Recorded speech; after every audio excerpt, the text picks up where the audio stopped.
Derriba los lugares altos en tu vida. Derriba los lugares altos en tu vida. Gálatas 2, del 18 al 21.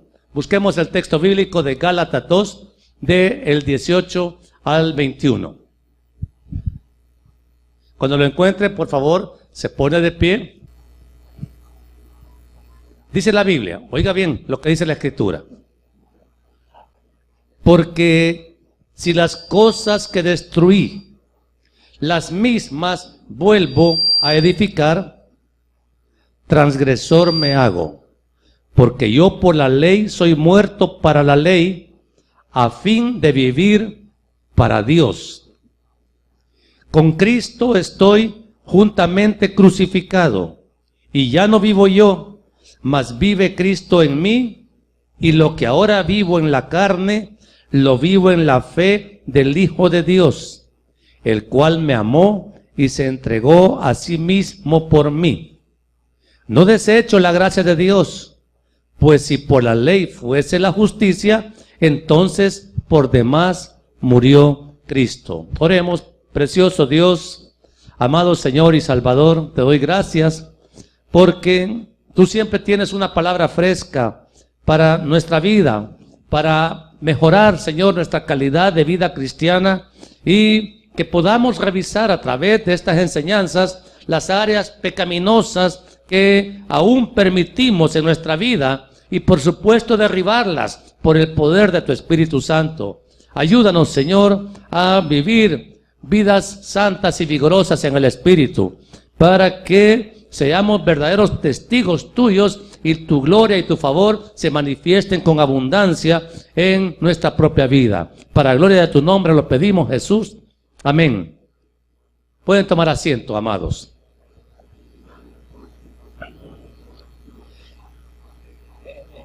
Usted se ha de preguntar ¿por qué hablamos de lugares altos? La Biblia habla con abundancia de este término, lugares altos, desde el Antiguo Testamento. Desde la época de los reyes, nosotros necesitamos, amados hermanos, enseñarle a la iglesia cuál es la cronología bíblica.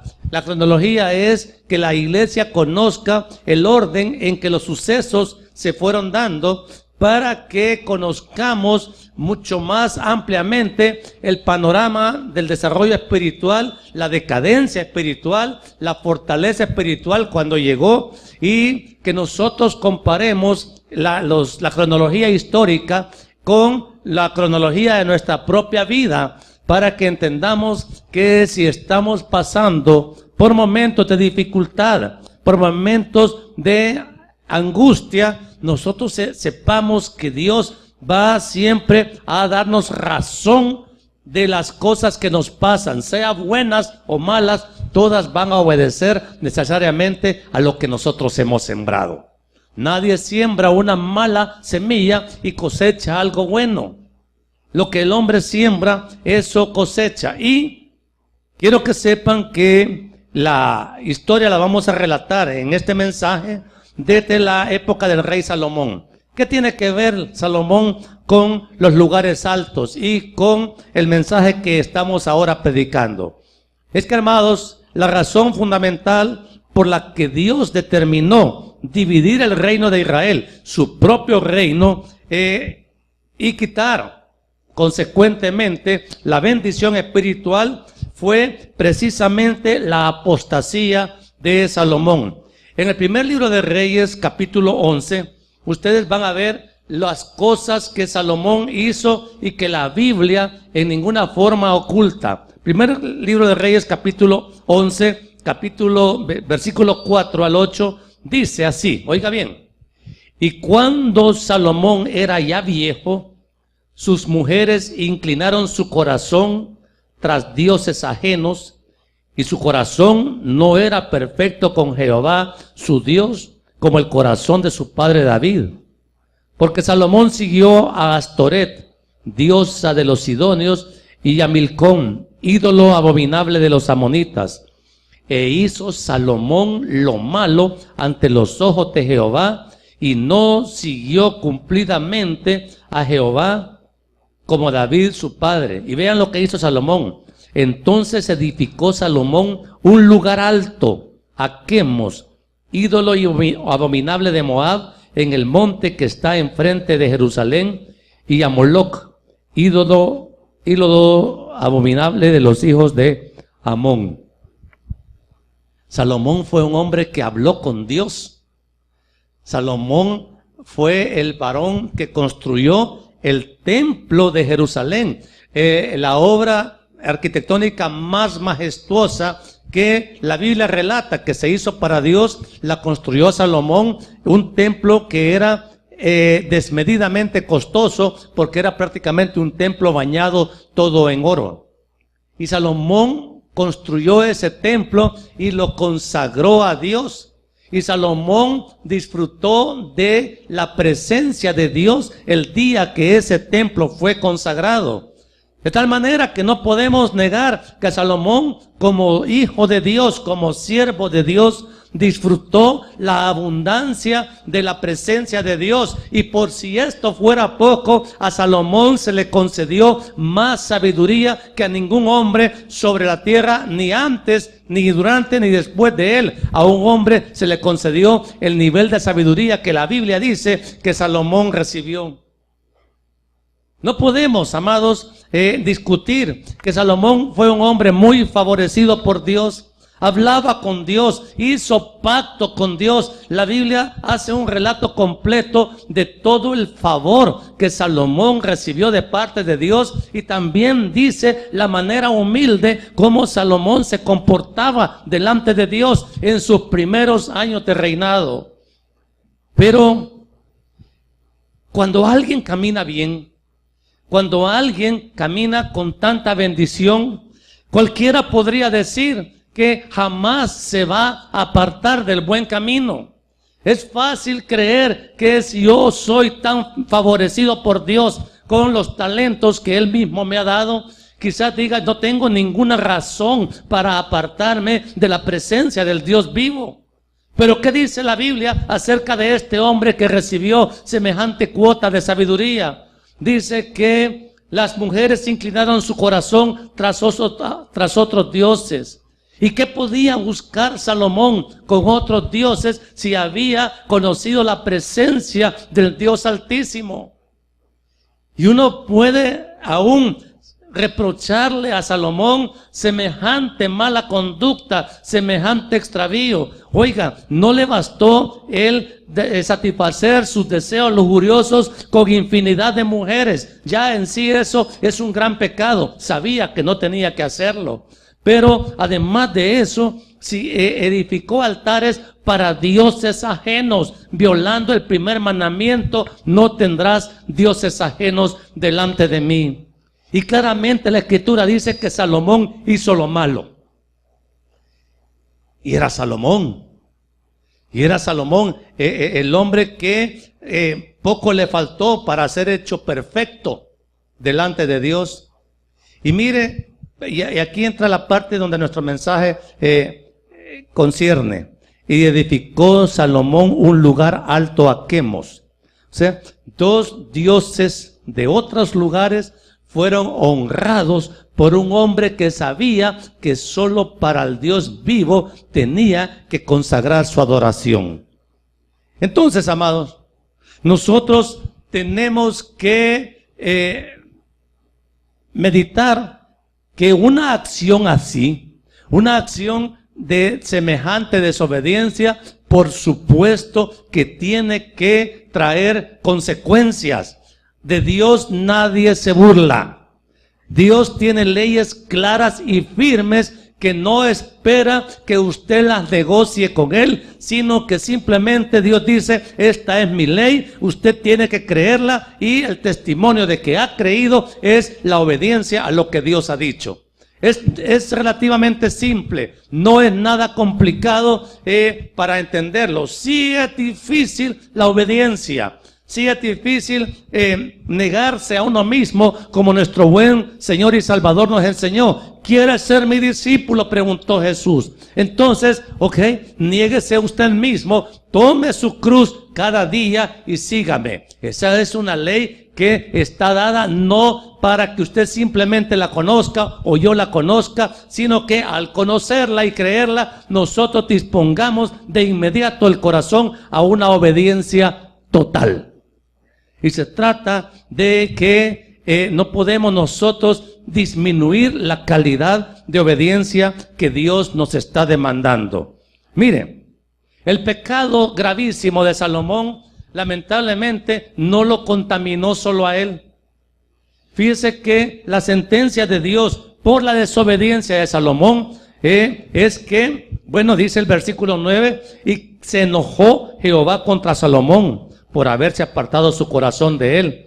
Y le dijo, oiga bien, le dijo directamente Jehová a Salomón: por cuanto ha habido esto en ti y no has guardado mi pacto y mis estatutos que yo te mandé, la consecuencia aquí viene: romperé de ti el reino y lo entregaré a tu siervo. La consecuencia fue que Dios determinó partir en dos el reino. Cuando Salomón murió, el reino de inmediato fue dividido. Las 12 tribus se repartieron, 10 tribus al norte, capital Samaria, y 2 tribus al sur, con la capital de Jerusalén. Pero la promesa de la genealogía de Cristo, que tenía que pasar por los reyes de Judá, se siguió cumpliendo. A pesar de ser Salomón un hombre que actuó con tanta rebelión contra Dios, ciertamente él es parte del linaje de Cristo. Y hermanos amados, con todo y eso, las consecuencias vinieron. El reino se dividió. Ya eso era una gravísima consecuencia. Directamente responsable la conducta extraviada de Salomón. Es que, hermanos, cuando un cabeza de hogar, cuando un cabeza de gobierno, cuando alguien en cualquier posición de liderazgo contamina su propia vida con abominación, las malas consecuencias le vienen no solo a la persona que comete la rebelión, sino también a su familia, a su pueblo, a la gente que lo rodea. Fíjense que dice la Biblia que cuando el reino se dividió, inmediatamente después que Salomón murió, por supuesto el reino del sur quedó en manos de su hijo Roboam, y el reino del norte en manos de su archienemigo Jeroboam. 2 hombres que tomaron la rienda del gobierno de Israel. El norte se llamó Israel y el sur se llamó Judá. Pero dice la Biblia que estos hombres cometieron las mismas abominaciones, habiendo aprendido de Salomón a edificar lugares altos para adorar otros dioses. La Biblia misma dice lo que estos herederos del reino hicieron luego que Salomón murió. ¿Qué hizo Jeroboam? Mire, este hombre que era un hombre que primeramente fue un soldado fiel de Salomón, pero luego se convirtió en enemigo de él. Hizo esto. Más adelante, en Primera de Reyes 12, dice el pecado de Jeroboam. Versículo 28 dice: y habiendo tenido consejo, hizo el rey. ¿Qué hizo el rey? 2 becerros de oro, y dijo al pueblo: miren qué abominación. Bastante habéis subido a Jerusalén. He aquí tus dioses, oh Israel, los cuales te hicieron subir de la tierra de Egipto. Oiga, eso es una blasfemia, es una ofensa terrible contra Dios. Decir que 2 becerros de oro iban a ser de ahora en adelante los nuevos dioses del pueblo de Dios. Oiga bien, esto es una locura, pero estos gobernantes lo estaban haciendo, lo hicieron. Y esto fue, dice el versículo 30, y esto fue causa de pecado, porque el pueblo iba a adorar de uno hasta Dan. Oiga bien, hizo también Jeroboam casas sobre los lugares altos. Se menciona de nuevo esa palabra lugares altos. Y sobre eso quiero que vayamos apuntando la dirección del mensaje. Pero no solamente Jeroboam hizo esta maldad. En 1 Reyes 14, 22 y 23 dice la Biblia qué fue lo que hizo Roboam. Roboam era hijito de sangre de Salomón. Y dice la Biblia que en el 22, y Judá hizo lo malo ante los ojos de Jehová, y le enojaron más que todo lo que sus padres habían hecho en sus pecados que cometieron. Porque ellos también se edificaron lugares altos, estatuas e imágenes de acera en todo collado alto y debajo de todo árbol frondoso. El pecado, la perversión, se hereda, hermanos. La Biblia no oculta que estos horribles pecados que Salomón cometió, sus herederos también los siguieron practicando. Nadie que siembra algo malo va a cosechar algo bueno jamás.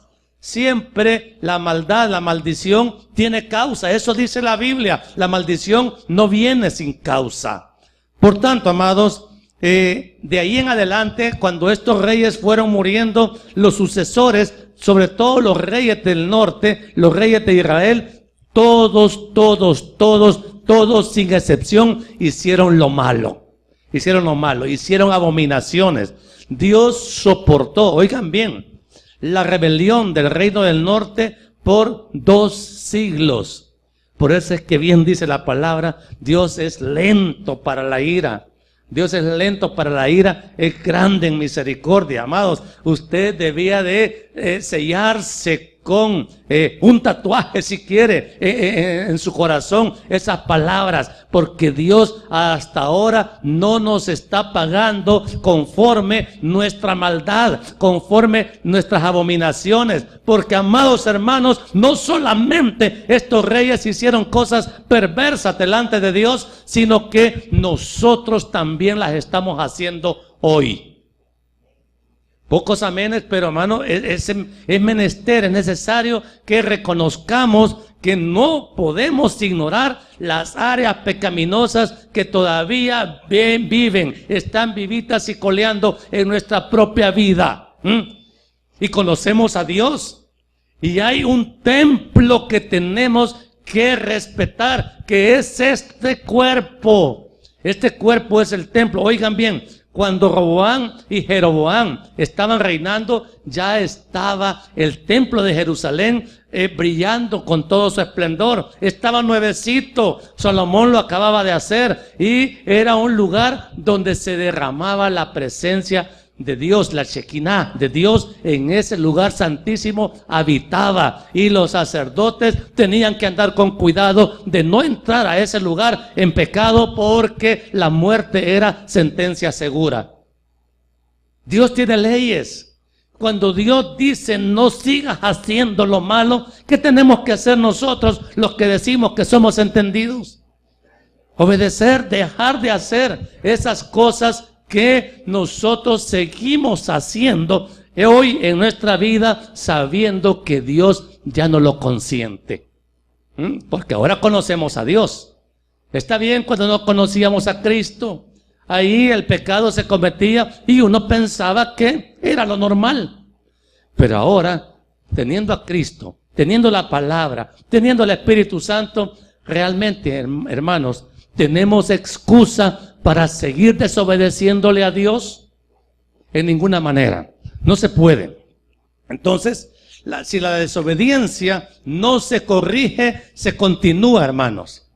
La desobediencia hay que corregirla. Primeramente hay que reconocerla y luego corregirla. La parte de la corrección es la dolorosa, porque siempre cuando uno tiene un mal en su cuerpo, la medicina rara vez es deliciosa. Es decir, una operación. Además, hay muchos de nosotros que quizás necesitamos una operación de corazón abierto, espiritual, para que el cirujano divino nos inserte ahí los catéteres y los estén necesarios para que siga circulando la sangre bendita de nuestro Salvador en el corazón. Pero esa apertura de corazón, esa operación que todos necesitamos, no necesariamente va a venir sin dolor. Para que nosotros cambiemos, para que nosotros reconozcamos ese lugar alto, pecaminoso en nuestra propia vida, Dios tendrá que visitarnos, amados.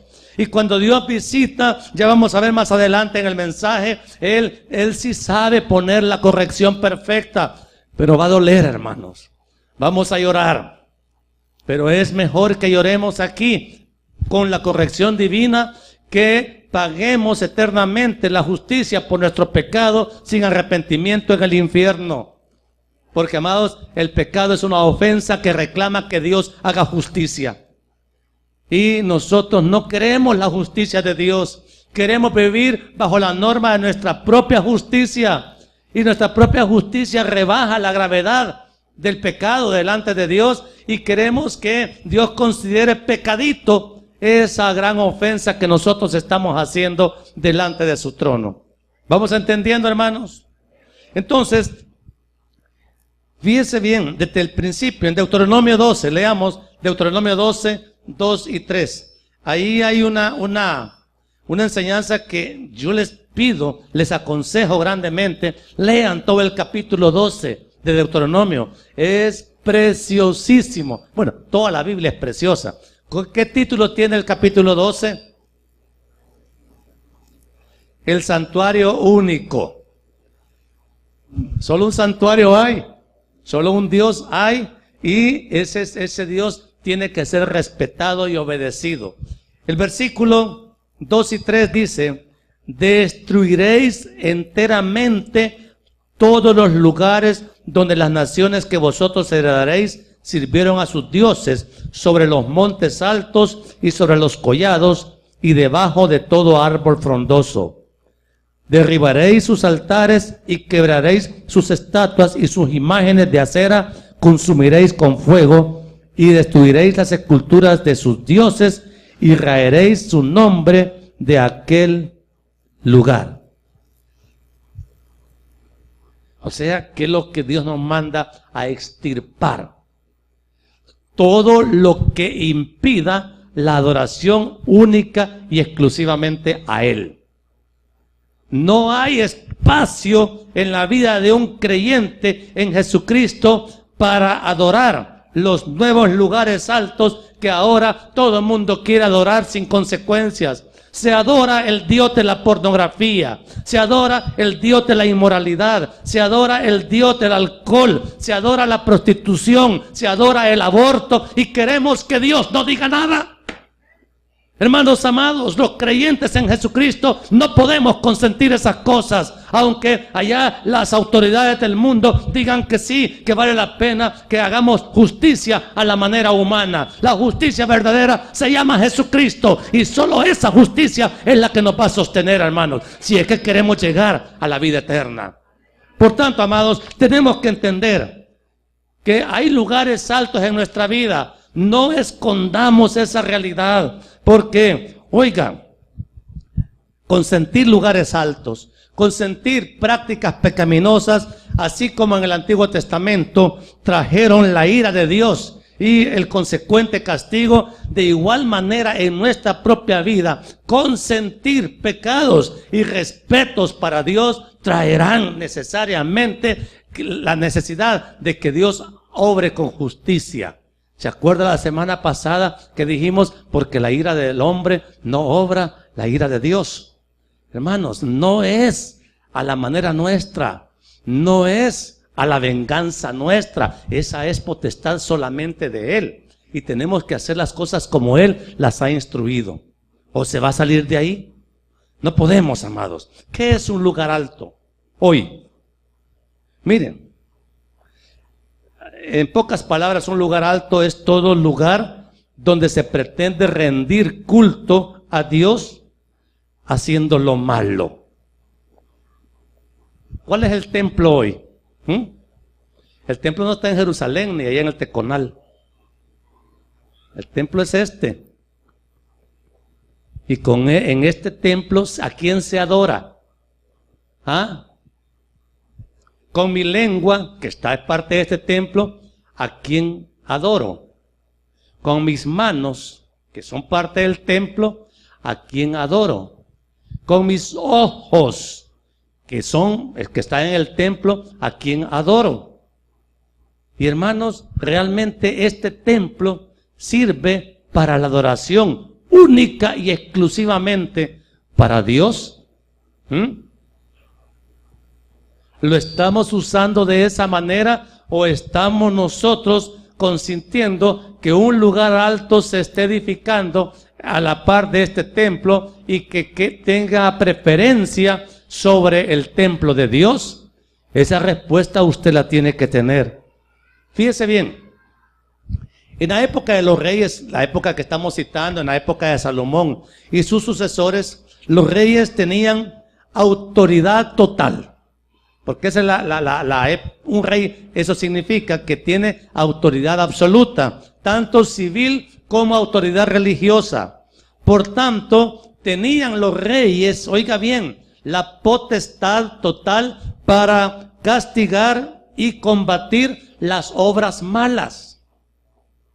Por ejemplo, en el plano civil, los reyes tenían plena potestad para enfrentar y castigar con la muerte a todo aquel que quitara la vida a alguien.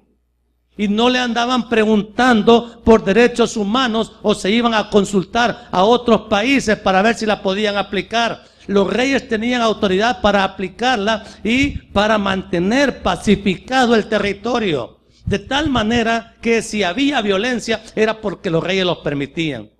De tal manera que si había prostitución era porque los reyes lo permitían. De tal manera que si había inmoralidad, vicios y todos esos desórdenes era con el consentimiento total de los reyes. Pero había reyes como el rey Asa, que dice la Biblia que tenía su corazón, él, perfecto delante de Dios, adoraba a Dios, pero consentía que hubieran lugares altos. O sea, consentía que se adorara otros ídolos, que se adorara otros dioses, que se practicara dentro del pueblo de Israel las abominaciones consecuentes de todo pecado que se consiente. En el caso del rey Roboam, dice la Biblia, consintió lugares altos y el efecto que le vino a Israel por causa de ese pecado fue que el país se sodomizó. Así lo dice la Escritura. ¿Qué significa que el país se sodomizó? Que empezaron a haber muchos homosexuales y lesbianas en la tierra de Dios, en el pueblo de Dios. ¿Cuál era la causa? Que el rey Roboam, el hijo de Salomón, él mismo edificó lugares altos nuevos. Es que, amados, Dios no va a ser burlado jamás. Y oigan bien, quiero decirles algo, hermanos, ya a título puramente personal, local, nuestro.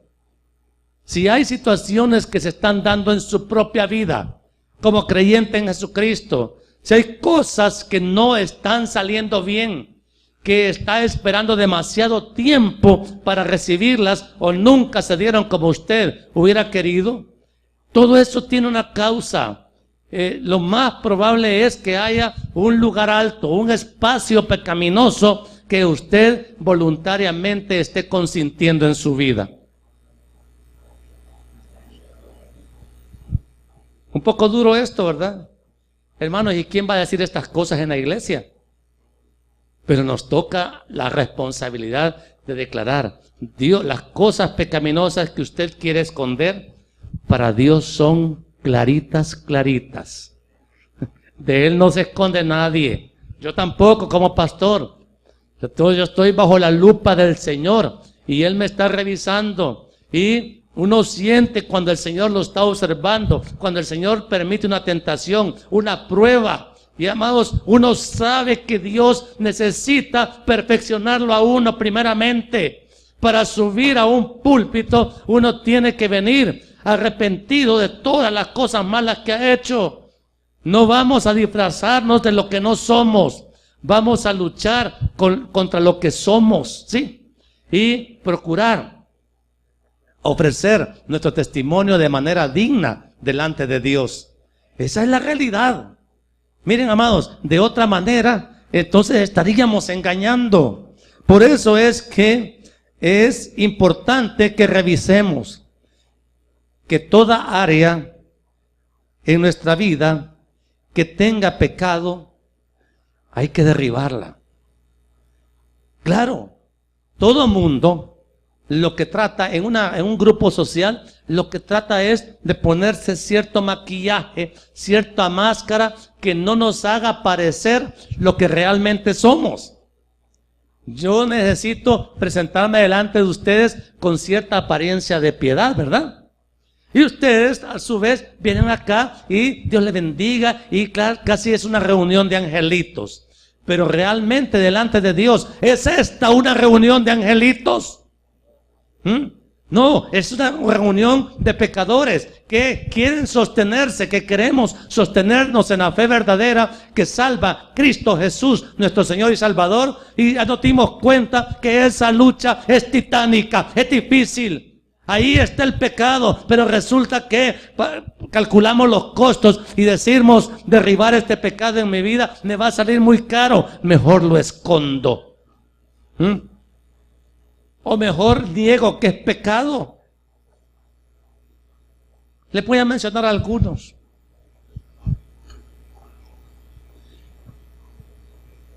Bueno, no voy a hablar del maltrato para la esposa, porque aquí no hay hombres de esos.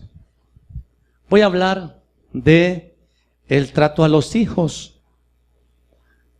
Yo como padre, como hombre, como varón, ¿qué tan buen ejemplo soy para mis hijos? Y si yo no soy buen ejemplo para mis hijos, ¿estoy pecando o no estoy pecando?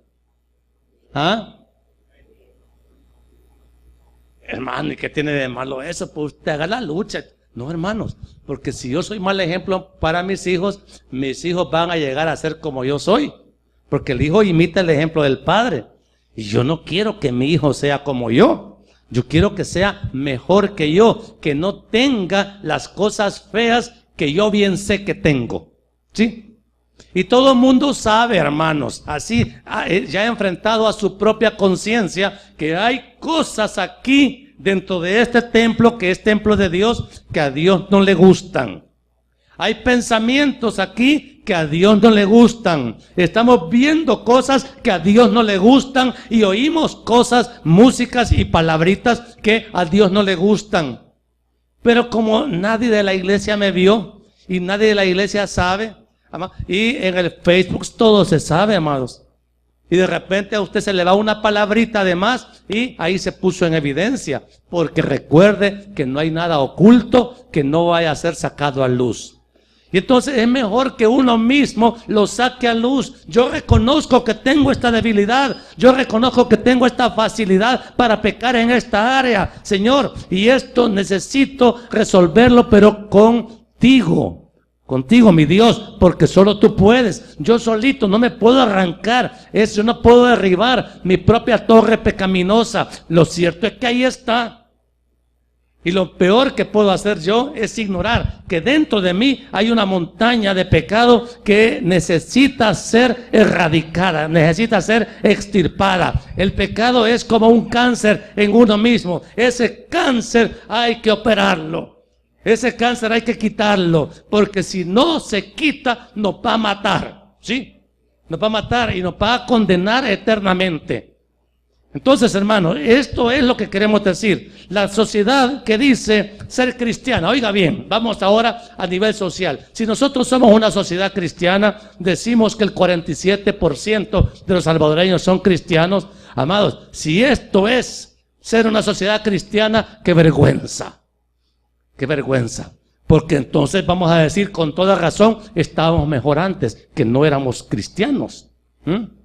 Hermanos amados, una sociedad que dice ser cristiana y tolera costumbres pecaminosas, entonces es una sociedad que vive a la par con un lugar alto, con un lugar de adoración falso que es su verdadero sostén espiritual. Y en esto tengo que ser claro, amados. Quizás el peor de los lugares altos que tenemos aquí en El Salvador es la falsa religión, la cual jamás está dispuesta a reconocer las graves consecuencias que ha traído para nuestra tierra establecerse como religión dominante. Porque, amados, nosotros tenemos que tener claro que la corrupción que ya está generalizada en nuestro país, corrupción de la cual es muy difícil escapar, aún para nosotros mismos. Pero no podemos ser cómplices de la corrupción, aunque esté ya diseminada casi en todas las esferas de operación social y económica en el país. No podemos ser cómplices de la injusticia, porque, amados, los monumentos pecaminosos traen como consecuencia injusticia. Y hoy el inocente está en la cárcel y el delincuente está libre. Ese es el nivel de justicia que aquí se aplica ahora. ¿De dónde viene eso? Claro que tiene causa. El país entero se ha paganizado. El país entero está rindiendo cultos a dioses que no son dioses. Y la factura, obviamente, el país entero la va a cosechar.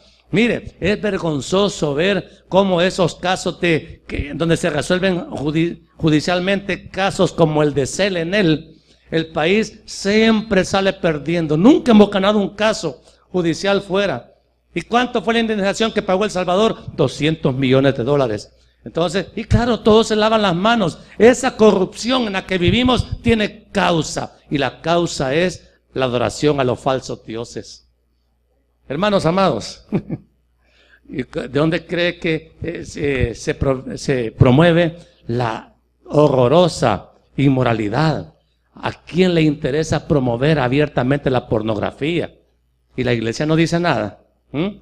Nosotros tampoco vamos a decir nada contra eso. Pero hermanos, si la gente así se entretiene, pues se entretiene en costumbres diabólicas, pecaminosas. Y eso va a tener consecuencias. Mira, amados, los grandes países dominantes, allá Europa, con su gran adelanto, Alemania, Estados Unidos, Japón, ahorita tienen gravísimos problemas sociales. Este problema de inmigrantes que este Papa ha ido, según él, a tratar allá a Estados Unidos, eso tiene raíces. Ellos mismos que causaron la enfermedad, ellos van a poner la medicina, hermanos.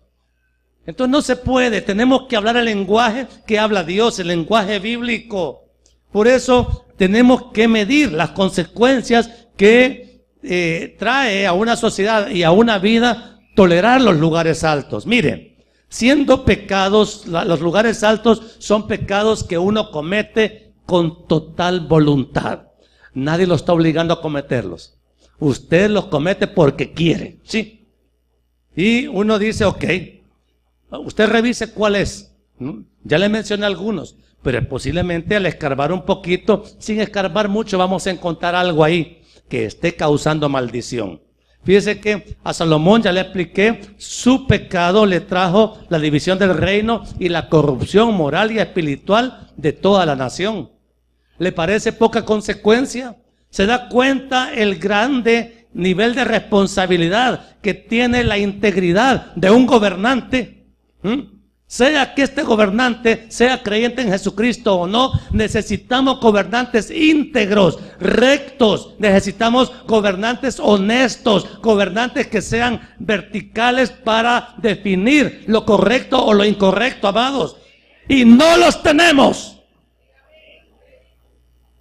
Cada quien piensa que su bandera política, esa es la causa que vale la pena. Ni izquierda ni derecha. Porque, amado, la causa nuestra se llama Jesucristo. Y, amado, nosotros al menos procuremos, si ya que nuestros pobres gobernantes no alcanzaron esa altura, porque en el mundo donde ellos se desenvuelven no se demandan esos niveles de integridad. Ya les he dicho, mire, amado, un presidente que ande con esposa es digno de reconocimiento. Y el actual, mire, usted puede ponerle todos los defectos que quiera, pero esa virtud no puedo dejar de celebrarla. Siempre anda con la esposa, y es la esposa de la juventud. Otros no salen con nadie, y de repente salen ahí con una nueva, y nadie dice nada. Eso es falta de integridad. Si no puede ser íntegro con la esposa, ¿va a ser íntegro con su pueblo?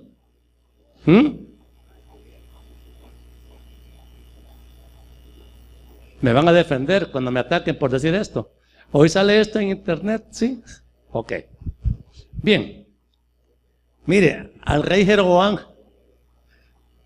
hermanos, si no hablamos esto, las piedras van a gritar.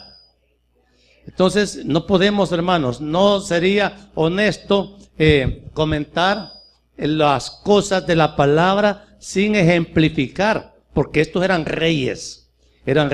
Aquí tenemos presidentes y diputados y magistrados, y ellos tienen que ser gente recta, íntegra, gente transparente, gente justa, pero también gente misericordiosa, porque sanar la herida moral y social de este país tiene que hacerse con amor. Y aquí parece que es lo que menos tenemos, ¿verdad? Entonces, ¿tiene que intervenir Dios o no? Fíjese que el pobre Jeroboam, según él era Superman, el rey de Israel, el primer rey de Israel, altivo. Claro, le habían dado 10 tribus y había sido de los favoritos de Salomón. Pero este hombre recibió un castigo. Oiga bien lo que la Biblia dice que recibió Jeroboam. Primera de Reyes 13:4. Busque ahí. Cuando el rey Jeroboam oyó la palabra del varón de Dios, o sea, el pastor de San Vicente, que había clamado contra el altar de Betel, extendiendo su mano desde el altar, dijo: prendedle.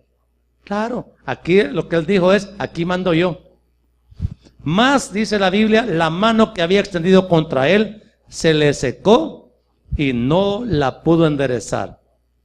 Oigan, ¿cuánto se tardó Dios en mostrar su desagrado por esa conducta? Un instante, hermanos. Dios advierte y castiga. El rey Jeroboam se quedó así. ¿Qué puedo hacer? No la pudo extender hasta que el propio profeta de Dios, por misericordia, oró al Señor: Señor, mira este necio gobernante, lo que está haciendo. Pudo él extenderla. Pero, amados, a veces la corrección solamente da como resultado una brevísima obediencia. Y después de esa brevísima obediencia, empezamos otra vez a ser los mismos rebeldes y malcriados que éramos antes. Jeroboam, como no tuvo con esa, vino el Señor y en el versículo 12 del capítulo 14 dice, en el 12 dice: y tú levántate y vete a tu casa, al poner tu pie en la ciudad, morirá el niño. ¿Hijo de quién era ese niño? De Jeroboam. Ahora, le dio Dios la prueba de la mano entumecida. No hizo caso. Ahora le mata a un niño. Y en eso tenemos que tener cuidado, porque nuestros hijitos muchas veces son las víctimas inocentes de nuestras propias rebeliones, de nuestras propias necedades. Qué triste es cuando un hombre o una mujer en Cristo insisten en llamar al pecado por otro nombre que no sea pecado. Lo mejor cuando hay pecado es derribarlo, apartarlo, sacarlo de una vez y para siempre de nuestra vida. No puedo yo pasar mi vida de hombre casado pensando o teniendo sentimientos por otra mujer, o pensando fantasías con otra mujer. Ni ella se va a dar cuenta y yo creo que no está pasando nada. Y Dios está viendo las cosas como que las estuviera haciendo. Y después, ¿cómo yo voy a bendecir a mis hijos? Mis hijos van a pagar las consecuencias, después yo, y por supuesto al final la termino dañando a ella. Hermanos amados, ¿podemos consentir pecado oculto? Pero es lo que hacemos con el pecado, esconderlo. Y el pecado, los lugares pecaminosos en nuestra vida hoy son verdaderos torres altas de pecado que necesitan ser corregidas. Hermanos, el pecado de Roboam, ya les dije, trajo sodomía al pueblo de Dios, y el tesoro real, el patrimonio del rey fue saqueado en una batalla contra el rey Sisac de Egipto. Hay muchas citas bíblicas sobre esto. Valdría la pena que leyeran un poquito la Biblia en el primer libro de Reyes y el segundo de Reyes, que es la historia de todos los gobiernos. Cubre un periodo más o menos de unos 400 años de desobediencia y de pequeñitos momentos de obediencia del pueblo de Dios. Pero todo, ¿a qué se debe? A consentir lugares altos. Consentir lugares altos lo hace perder a uno también sabiduría. Miren, hermanos, el pecado embrutece. Hay hombres que son muy inteligentes, mente brillante si usted quiere, pero como están en pecado, sus acciones son necias, no actúan con sabiduría, pierden cordura, actúan neciamente y los resultados en la vida propia y en la de su familia no son correspondientes a la gran inteligencia que ellos tienen. ¿Conoce hombres que son muy inteligentes y que su vida es un fracaso? Hombres inteligentes, pero de sabios no tienen nada. ¿Por qué? Porque consienten pecado en su vida. Es bien común este pecado en los hombres que tienen amantes. La amante le roba todo el bien que ellos podrían traer a su propia vida y a la de su familia. Y hacen cosas, acciones que, mire, usted vea los actos de corrupción. Vea la condición moral de esos hombres que roban al fisco, roban al Estado, y se va a dar cuenta que son hombres que tienen doble vida, que son hombres que, así como traicionaron a su mujer, van a traicionar a la otra que tienen y van a traicionar al Estado que les confió el patrimonio de la nación. Necesitamos hombres íntegros, necesitamos mujeres íntegras. Necesitamos gente que no esté salpicada tanto por el pecado que todos sus talentos los echó a perder. Necesitamos, amados hermanos, volver a Dios. Miren, en los Estados Unidos, un país, su mayor crimen no se da en las guerras allá, en Siria, Irak, Afganistán. Los mayores crímenes en Estados Unidos ocurren en las salas de aborto, que allá ocurren por millones. Y el presidente Obama está de acuerdo. ¿Puede traer bendición un gobernante que actúa de esa manera? Y claro, como ya aprobé el aborto, ahora voy a aprobar el matrimonio entre homosexuales. Si ya aprobé una abominación, fácilmente voy a consentir otra. ¿Qué resultado va a traer para el país entero? Porque el país entero todavía está disfrutando de la bonanza de ser una gran potencia económica, quizás la primera del mundo. Pero la historia nos da cuentas, amados, de que no hay potencia que dura para siempre. Tarde o temprano viene su colapso. Y viene su colapso de manera estrepitosa. Uno no desea eso para ninguna nación, pero lo cierto es que toda nación que promueve la muerte, que promueve la inmoralidad y promueve la injusticia, tiene sus días contados conforme a la ley de Dios.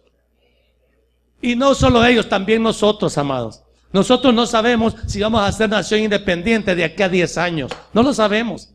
Así como vamos, quizás no, hermanos. Y va a venir un tirano a sacudirnos a todos porque no quisimos entender que los lugares altos que consentimos en nuestra propia vida y los lugares altos que la nación entera edifica para dioses ajenos, pensamos que eso no va a tener consecuencias y sí las tendrá. La verdad es que nuestra vida es demasiado corta como para poder hacer un balance de causa y consecuencia.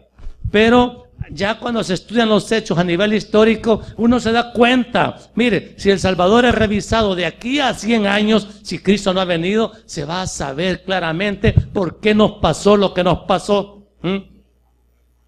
Y amados, el pecado lo estamos consintiendo. Nosotros mismos como iglesia cristiana, como hombres y mujeres que decimos ser hombres y mujeres de Dios, estamos permitiendo pecado en nuestra propia vida. Mentimos. Estamos destapados en lujuria. No nos afecta ya nada la violencia. Vemos un muerto, 2 muertos en la calle y pasamos de largo. Un muerto. Como que nada. Ya perdimos sensibilidad. Y eso va a tener factura, hermanos. No pensemos que las cosas estando como están van a pasar inadvertidas, ni por los hombres, mucho menos por Dios. ¿Estamos claros? Entonces, ¿qué tenemos que hacer para corregir? Yo no le puedo pedir al mundo que corrija. No le puedo pedir al impío que corrija. Ni siquiera le puedo pedir a otras iglesias que corrijan. Yo como pastor solo le puedo pedir a las ovejas que se consideren ovejas que están bajo mi cargo a que corrijan, porque el papel del pastor es ese. Pero si usted me dice, mire, no se mete en mi vida, ok, yo no me meto, pero no soy su pastor. Porque como pastor tengo que penetrar en sus áreas de desobediencia y señalárselas. O sea, si no, ¿qué soy? ¿Pastor o solo soy predicador?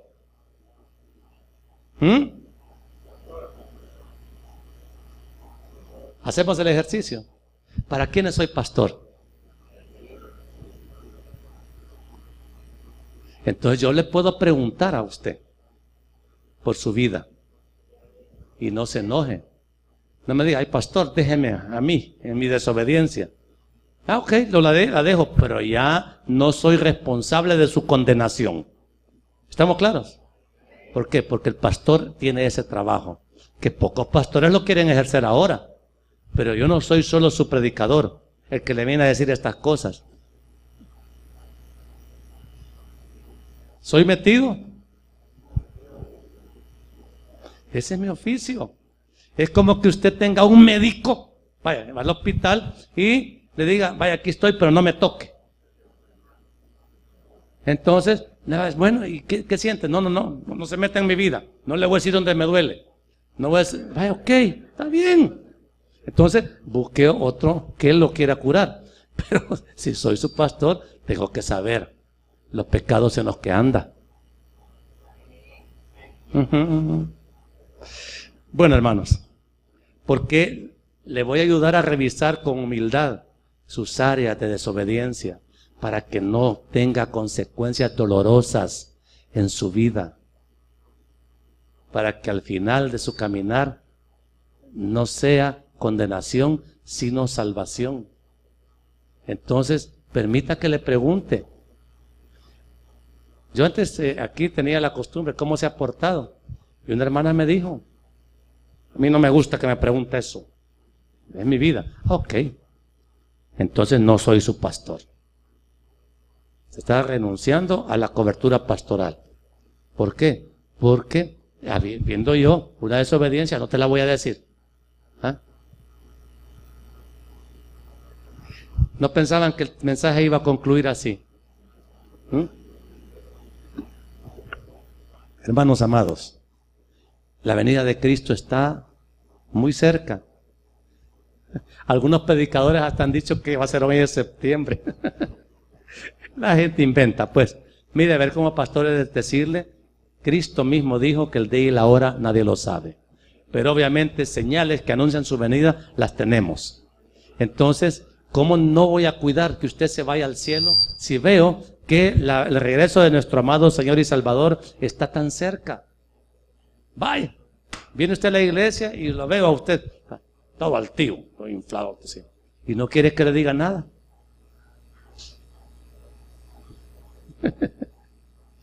Hermanos, derribemos toda área pecaminosa en nuestra vida, ahorita que todavía es tiempo, ahorita que todavía estamos vivos. Amados, ya después de la muerte no hay reconcilio con Dios. No hay posibilidades de que le hagamos unos 3 cultos para que su alma salga del purgatorio. No hay purgatorio y inmediatamente después de que el creyente muere, si murió, mire qué triste, conoció la palabra, fue alimentado espiritualmente, pero no quiso obedecer, ¿cuál será su destino eterno? ¿Arriba o abajo?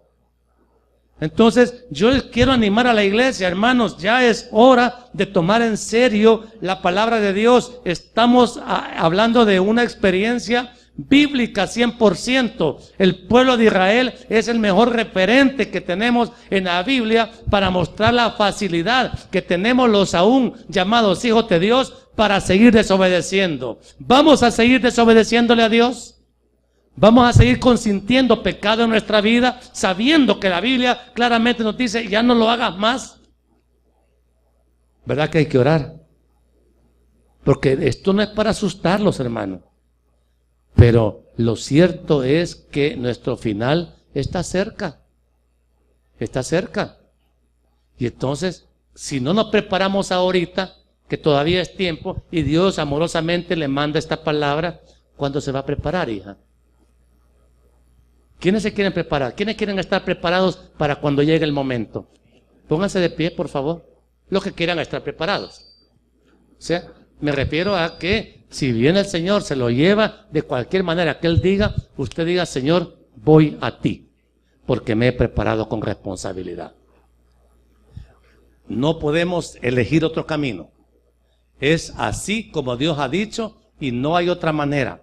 No negocie con Dios.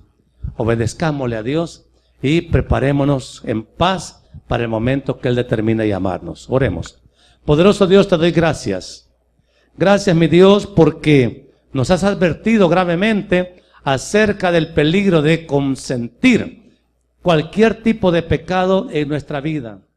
Dios del cielo, y tú lo ves todo.